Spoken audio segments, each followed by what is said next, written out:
Hi, this is Kelly Borsheim. I am reworking this painting that I did in 2005 called Tribute to Pio Fedi. This male figure here is one figure in a grouping of 4 figures of a statue that exists in the Loggia di Lanzi in Florence, Italy. And I felt like I didn't do that good of a job with it because I didn't understand so much back then. And when I took all of my art out of a gallery in the States, I decided to bring this piece back with me to Italy so that I could rework the piece. So the first step that I did was I started to add whites. Do you see here on the moon?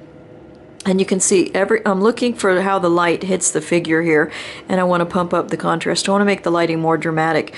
I'm not going to change a lot in the anatomy of the figure and stuff because that's too much work and I want to move on with other ideas. But I want to hit the light here. I'm trying to think of how the moonlight would hit this piece. And I'm in the process now of darkening this, but let's go over here to the legs. Okay, so this leg is coming down. Now, with the statue of here,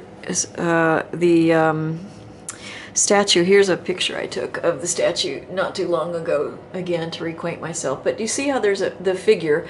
What it is there's a soldier who's standing above here who's kidnapping a young woman, and this is her brother that he has been slain, and then the mother is over here saying, please don't take my daughter. So it's 2 male and 2 female figures, but because there are figures on top of him, there are shadows that are hitting his leg right about here, but it works in my favor here. Now here you can see that I've made just fabric draping over him and totally removed all the other figures.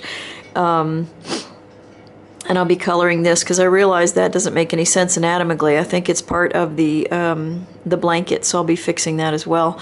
But anyway, I've been thinking if the sunlight, if the light source is coming from this moon that I've added, you're going to have a lot of very strong light hitting. So I've lightened up the edges here. I'm lightening up the edges here. I'll be darkening the face, darkening the hair. So I'm trying to sort of make this up. But now when I get to this foot, okay, objects above it cast this foot in shadow, but what I'm trying to do is darken in the middle here, and then add moonlight coming on this side of the leg, and then a little bit of moonlight coming there. That's actually kind of underneath him, and I'm not sure how the drapery would go, but I don't see the drapery here, so it's not casting direct shadow. This is some moonlight underneath.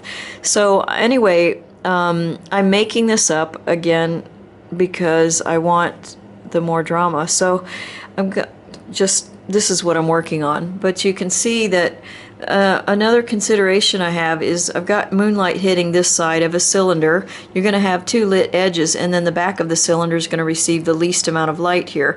So I'm thinking about that, but also as I back up to a composition of the whole, do you see that I don't have the moonlight strong over here, and I don't have the moonlight strong at the corner?